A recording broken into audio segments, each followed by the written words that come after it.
I was scrubbing the breakfast dishes, warm water splashing my hands, when my phone buzzed on the counter. I thought it was just a bank ping or some spam email, nothing worth stopping for. But I wiped my hands, grabbed the phone, and the words on the screen hit me like a slap. I can't do this anymore, Emily. I need a real partner, not a worthless, lazy burden. I'm filing for divorce. Don't call me. It's done. A worthless, lazy burden. I stared at the text, my heart thumping, not with sadness, not even with shock, but with disgust. Nathan had been pulling away for months, his words getting nastier since I stepped back from work. Stress had tanked my health, so I took a break to recover. Nathan hated it. He couldn't stand being the only one working, even though we had plenty of money, even though he never paid a bill late. Now, he was tossing me aside like I was nothing. But Nathan didn't know the truth. He thought I was just a stay-at-home wife, mooching off his salary. The company he bragged about, the one he'd spent years climbing up in? It was mine. My father's business, handed to me years ago. Nathan never cared to ask. He didn't notice anything that didn't make him look good. To him, I was a nobody because I wasn't rushing to an office every morning like him. Fine. Let him believe that. I set the phone down, my hand steady as I finished the dishes. No tears, no panic. If Nathan thought I'd beg or break down, wondering how I'd survive without him, he was wrong. Tomorrow wouldn't just be the end of our marriage. Tomorrow, I'd be his boss. I pictured his smug face, probably thinking he'd won. He'd been dropping hints for weeks, grumbling about my laziness, muttering about leaving. Last night, he came home late again, likely boasting to his work buddies about how he'd finally ditch me. I'd heard it all, his sighs, his snarky comments about me not doing anything. He had no idea the tables were about to turn. I dried my hands, leaning against the sink, a plan brewing. Nathan thought he was the big man, calling all the shots. But I'd been quiet too long, letting him strut around while I healed. My company, Vanguard Holdings, had been running fine with my management team while I took time off. Now, I was ready to step back in. And Nathan? He was about to walk into a trap. The clock ticked past 9 a.m. I poured a coffee, my mind racing. Fire him? Blacklist him? Both sounded good. I smirked, imagining his shock when he saw me behind the desk he thought belonged to some random CEO. For months, he'd mocked my hobby of reading business reports at home, never asking where our money came from. Now, he'd learn the hard way. I wasn't broken. I wasn't done. Nathan wanted to play dirty? I'd play smarter. Tomorrow, I'd show him who really held the power. Nathan came home late, as usual. He didn't say a word to me, didn't even glance my way. Just tossed his keys on the counter with a loud clank and muttered, "I assume you got my text." His tie was loose, shirt wrinkled from a long day, but he stood there like he owned the place, like a man who'd made a big decision and expected the world to bow. I wiped my hands on a towel, watching him closely. "I did," I said, my voice calm. Nathan's eyes flicked to me, waiting for a fight, maybe some tears or begging. But I just held his gaze, steady, not giving him an inch. He shifted, a little thrown off. "And," he snapped, impatience creeping in. I shrugged. "You made your choice. What's left to say?" For the first time I saw a crack in his confidence. His brow furrowed, like he couldn't decide if he'd won or lost. This wasn't the reaction he wanted. He expected me to fall apart, to plead for him to stay. Instead, I was cool, collected. He tried to cover it with a smirk, shaking his head. "Figures. You never had much to say anyway. Just coasting through life, letting me carry everything while you sit here." There it was, the final jab. Nathan had no clue what was coming. I let out a slow breath, pretending his words didn't sting. "Well, I guess you'll be free soon, then." He laughed under his breath, a bitter sound. "Finally. I can have a real future, with someone who doesn't drag me down." He looked at me like I was nothing, like I'd been holding him back all these years. I gave him a small, tight smile. You should get some rest. Big day at work tomorrow. Nathan scoffed, grabbing his keys again. Yeah, sure. He didn't know I meant it for a very different reason. He didn't know I'd be in the same building by morning, sitting in an office way above his. I'd been hands-off with the company for a year, letting my team handle things while I recovered. But now? I was ready to make my move. He walked out the door, whistling like he'd just won a war. I watched him go, my mind already racing ahead. By 9 a.m., I'd be at Vanguard Holdings, my father's company, the one Nathan thought he ran with his so-called talent.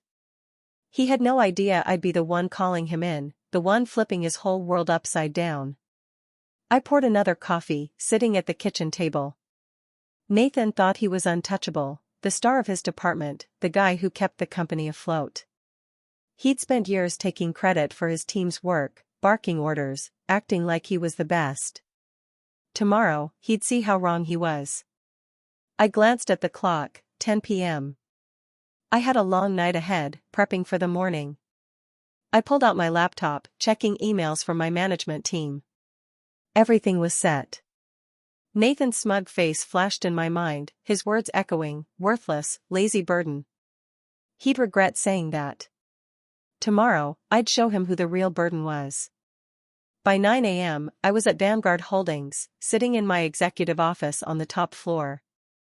The view stretched across the city, but I wasn't here for the scenery.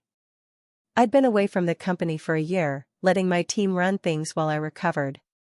Now, I was back, and I had one goal, Nathan. My desk was stacked with reports, but I only cared about one file, the employee termination list. My assistant, Mark, knocked and stepped in. Emily, the termination list is ready, he said, handing me a folder. Mark had been with me for years, loyal and sharp. I trusted him to keep things quiet. I flipped through the names, stopping when I saw it, Nathan Reynolds, Department Head, Sales Division. My lips curled into a small smile. It was time. Send him in, I said, my voice steady as I clicked the intercom. Mark nodded, heading out. I leaned back in my chair, the folder open in front of me. Nathan's file was thick, complaints from his team, missed targets, even reports of him snapping at colleagues. He thought he was untouchable, a star player in a company he believed needed him. He had no idea his career rested in my hands. I glanced around the office, dark wood walls, a sleek desk, a single framed photo of my father, who'd built this company from nothing. I'd taken over after he stepped down, learning the ropes quietly while Nathan was busy climbing his little ladder. He never asked about my work, never cared. Now, he'd pay for that. The receptionist, Tom, buzzed me. Nathan's here, he said through the speaker. I could hear the smirk in his voice, he knew what was coming. Tom had dealt with Nathan's arrogance for years, always biting his tongue when Nathan started past, acting like he owned the place. Let him in, I replied, sitting up straight. I adjusted the papers on my desk, making sure Nathan's termination letter was right on top. My ownership documents were in another folder, ready to shove in his face when he tried to argue. I'd spent the morning going over every detail, making sure there was no way out for him. He'd built his whole identity on this job, thinking he was the best. Today, I'd rip that away. I thought back to last night, Nathan's smug smirk, his cruel words. Worthless, lazy burden. He'd tossed that at me like it was nothing, like I was nothing. But I'd been running this company for years, even when I stepped back. Every paycheck he bragged about? I signed it. Every promotion he got? I approved it. He thought he was the big man, but he was just a pawn in my game. Mark poked his head in again. He's on his way up. You sure about this? I nodded. Never been surer. Mark grinned, closing the door. I took a deep breath, steadying myself. This wasn't just about firing Nathan. This was about showing him who I really was, what I'd been all along. He'd underestimated me for years, but not anymore. The clock ticked to 9:15 a.m.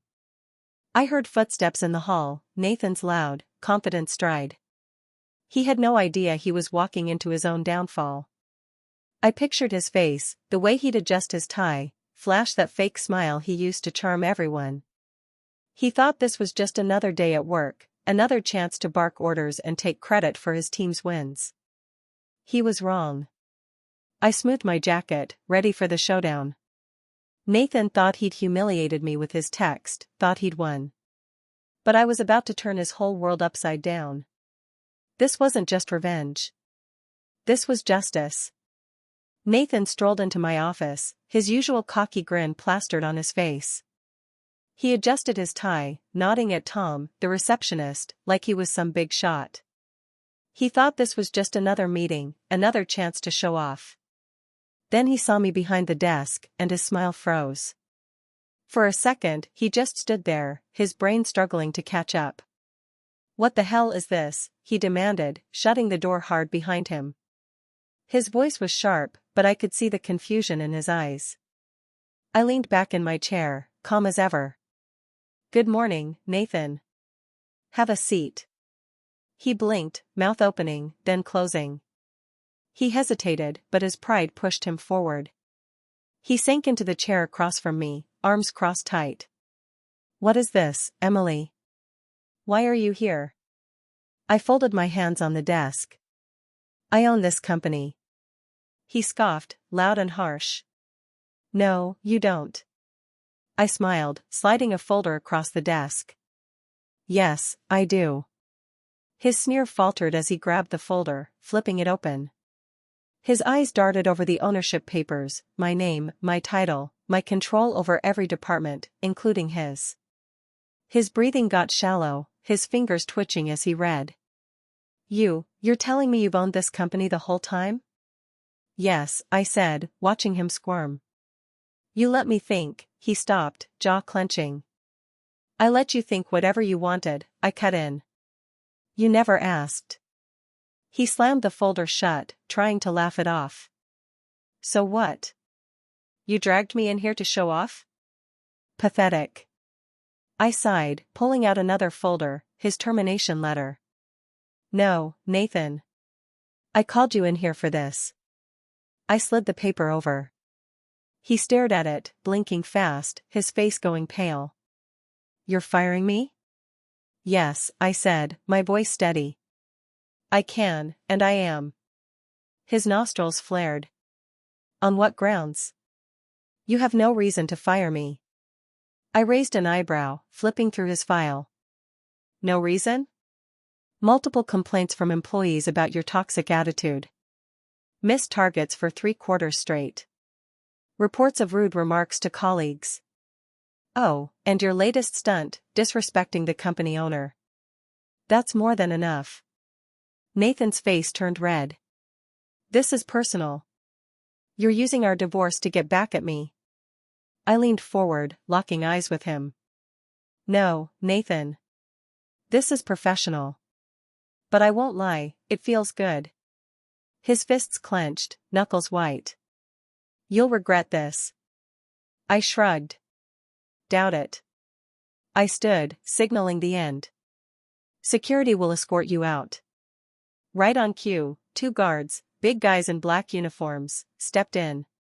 Nathan's head snapped toward them, his eyes wide with panic. "You can't do this," he shouted, jumping up. The guards didn't flinch. One of them, a tall guy named Dave, grabbed Nathan's arm. "Let's go, sir," Dave said, his voice firm. Nathan yanked his arm free, glaring at me. "This isn't over, Emily." But the second guard, Mike, stepped closer, and Nathan had no choice. He shot me one last furious look before they dragged him out. I watched him go, his shouts echoing down the hall until the door shut. I sat back down, exhaling slowly. The office was quiet now, just the hum of the air conditioner. I glanced at the termination letter on my desk, Nathan's name in bold. He'd spent years acting like he ran this place, taking credit for everyone's work, thinking he was the star. Now, he was nothing. Mark, my assistant, poked his head in. He's gone, he said, a grin on his face. Looked like he wanted to punch a wall. I nodded, a small smile creeping up. Good. Nathan thought he'd humiliated me with his text. But I'd just turned the tables. And this was only the beginning. Nathan was gone, dragged out by security, his face red with rage. I thought he'd storm back home that night, yelling, demanding answers. But instead, my phone buzzed with a single text from him. You think this is over? I'll take half of everything in the divorce. You'll regret this. I smirked, setting the phone down. Oh, Nathan. If only you knew. I didn't reply. Let him stew in his delusions. He thought he could scare me, thought he'd walk away with half my company in the divorce. He had no idea I'd signed a prenup before we married, my assets, my company, all safe. He'd get nothing. I poured a glass of water, picturing his smug face when he found out. The next morning, I was back in my office at Vanguard Holdings. The news of Nathan's firing had spread fast.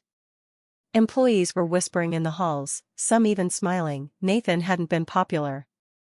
At 8:17 a.m., Mark knocked on my door, his face serious. Emily, legal department just called. Nathan's filing a wrongful termination lawsuit. I laughed, leaning back in my chair. Predictable. Mark raised an eyebrow. They're not worried. He doesn't have a case. Of course he doesn't, I said. We've got everything, complaints, missed targets, financial mismanagement in his department. He's got no leg to stand on. Nathan thought he could bluff his way through this, just like he'd bluffed his way through his career. But real power came from being prepared, and I was ready. Let the lawyers handle it, I told Mark. But keep me posted. He nodded and left. I turned to my laptop, pulling up the company's internal system. At noon, an email went out to every employee from HR. Subject: immediate announcement regarding Nathan Reynolds. As of today, Nathan is no longer with the company. An internal review has found unauthorized budget use and misuse of funds in his department. A formal investigation is underway. If you have information, come forward. I whistled low. That was fast. Nathan had spent years thinking he was untouchable, hiding his shady deals with charm and lies. But the truth always came out. I pictured him reading that email, his face twisting in panic. He thought he could fight me, but the walls were closing in. My phone buzzed again. Nathan. I let it ring, then a text popped up. What did you do? I smiled but didn't reply. Let him sweat. He'd built his whole life on being the big shot, the guy who always won. Now, he was losing everything, and I hadn't even broken a sweat. I leaned back, staring out the window at the city skyline. Nathan thought he'd humiliate me, thought he'd walk away with my money, my company. But I'd been 2 steps ahead the whole time. The prenup, the evidence, the investigation, it was all in place. He could sue all he wanted, but he'd lose. Mark came back in, holding a tablet. HR says they've got more on Nathan, looks like he's been fudging numbers for years. I nodded. Good. Let them dig. Nathan thought this was just about his firing. He had no idea how much worse it was about to get. I wasn't just taking his job. I was taking his whole world apart, piece by piece.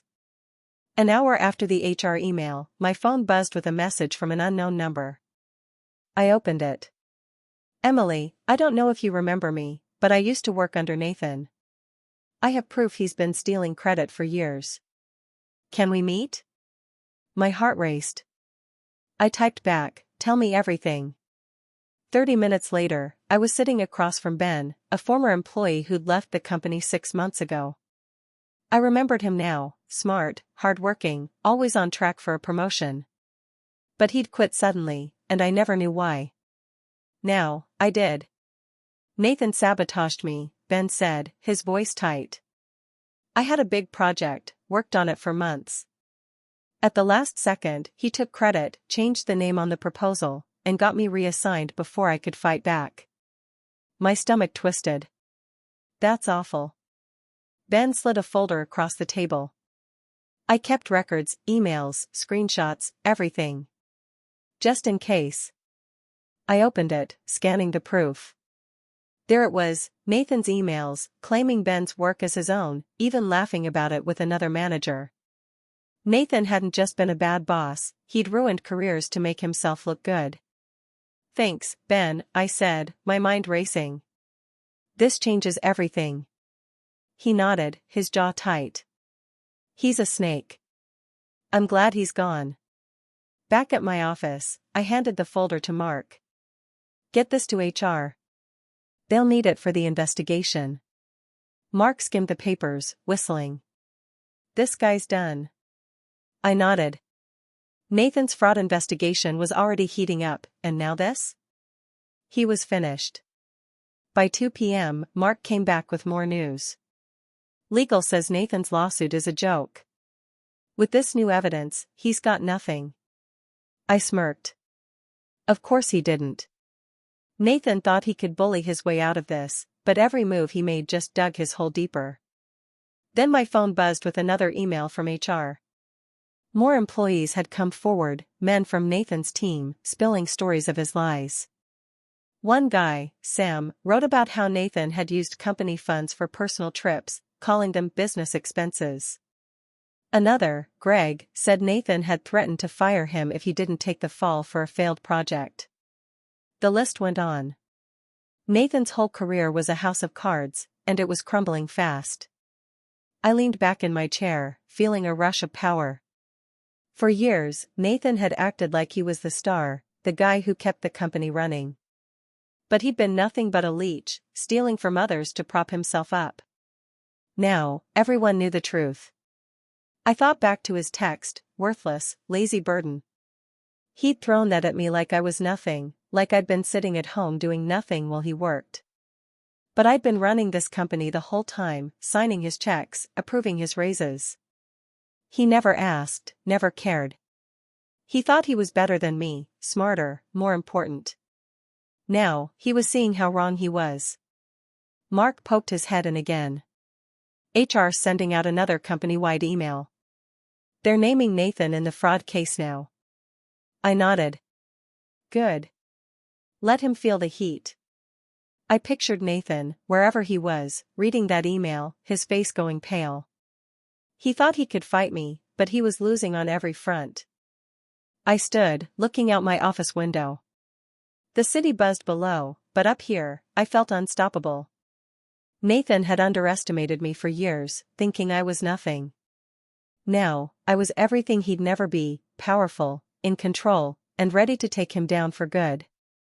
This wasn't over yet, but I was winning, and it felt better than I'd ever imagined. That evening, Nathan stormed into my house, slamming the door so hard the walls shook.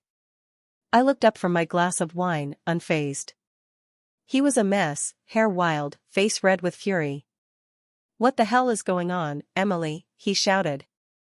HR's investigating me. They're saying I committed fraud. This is a witch hunt. I took a slow sip of my wine, setting the glass down. You mean an investigation into your misconduct? His face twisted. You did this. You set me up. I stood, meeting his glare. No, Nathan. You set yourself up. You just never thought you'd get caught. He ran a hand through his hair, pacing like a trapped animal. This isn't happening. This can't be happening. Oh, it's happening, I said, stepping closer. And it's going to get worse. He froze, his breath hitching. Then my phone rang, my lawyer. I picked up, keeping my eyes on Nathan. Good timing, I said into the phone, smiling. We were just talking about his future. Nathan swallowed hard, his confidence cracking. I ended the call and crossed my arms. Sit down, Nathan. Let me explain how blind you've been. He hesitated, his pride fighting his panic, but he finally sank onto the couch, fists clenched. I sat across from him, enjoying every second of his unraveling. You remember my father's company, right? I asked. His brows furrowed. Yeah, some software business. He sold it. I smiled. Wrong. He never sold it. He stepped down when his health failed, and he left it to me. Nathan's mouth dropped open, then snapped shut. I leaned forward. I wasn't ready to run it back then, so I hired a team to manage it while I learned the business. When I was ready, I took over. Guess what it's called? He didn't answer, his face pale. Vanguard Holdings, I said smoothly. The company you worked for? Just a small part of it. And guess who the CEO is? His breathing turned shallow. Me, I said, letting the word hang in the air. He shook his head, voice shaking. No way. I would have known. I worked there for years. I laughed. You never asked, Nathan. You never cared. You thought I was just a lazy wife, waiting for your paycheck. But I've been signing your checks the whole time. His jaw clenched. You let me look like an idiot. No, I said, standing over him. You did that to yourself. You never saw me as an equal. You thought you were the big provider, the man of the house. But you were nothing without me. He had no comeback, just sat there, his face a mix of anger and fear. I grabbed a folder from the counter and tossed it in front of him. Your severance package. No benefits, no bonuses. And the divorce? You get nothing, our prenup makes sure of that. Nathan's hand shook as he stared at the folder. I wasn't done. Oh, and one more thing. I held up my phone, showing an email from HR. You're blacklisted. No company tied to Vanguard will ever hire you. Not here, not anywhere. He looked up, eyes wide, completely broken. I smiled, turning away. You called me a burden, Nathan. Now you're the one with nothing. I walked to the kitchen, leaving him sitting there, his world in pieces. The next morning, my phone wouldn't stop buzzing. I opened my laptop and saw why. Nathan had gone public. A viral post, spreading fast, betrayed by the woman I loved. She fired me, blacklisted me, and now wants to leave me with nothing. Men, be warned. It had thousands of shares. Some guys rallied behind him, calling me a gold digger, a liar. But others weren't buying it. By noon, the tide turned. Ben posted the emails proving Nathan stole his project. Another guy, Sam, shared how Nathan had used company funds for personal trips. Then a legal document leaked, our prenup. A guy on social media broke it down. Nathan signed away any claim to her company, got fired for fraud, and now plays victim? Cry harder. The internet tore him apart. Nathan's lies collapsed, and he became a joke. I smiled, closing my laptop. Nathan thought he could ruin me, but he'd ruined himself. A week later, Mark came into my office, grinning. Nathan applied for a sales job at one of our subsidiaries. Didn't realize we own it. I laughed, taking his resume. Call him in for an interview. Days later, Nathan sat in a boardroom, looking broken, no tie, cheap suit, shoulders slumped. He thought he was meeting a hiring manager. Then I walked in. His face went white. Nathan, I said, sitting across from him, flipping open his resume. Why should we hire you? He swallowed hard, voice shaky. I know the industry. I just need a second chance. A second chance? I echoed, leaning forward. What about the chances you gave the employees you sabotaged? The careers you ruined? He flinched, saying nothing. I stood, tearing his resume in half, letting the pieces fall. I wouldn't hire you to clean the floors. I walked to the door, pausing. Next time you call someone a burden, make sure they're not signing your checks. I left him there, a broken man with nothing left. 6 months later, my company was thriving. We'd expanded globally, securing major deals, making headlines as a powerhouse led by someone who refused to be underestimated. I heard Nathan had moved back with his parents, bouncing between dead-end jobs, his reputation trashed. The man who called me lazy was now the one with nothing, living off his family. The irony was perfect. I sat in my office one morning, sipping coffee, when Mark knocked.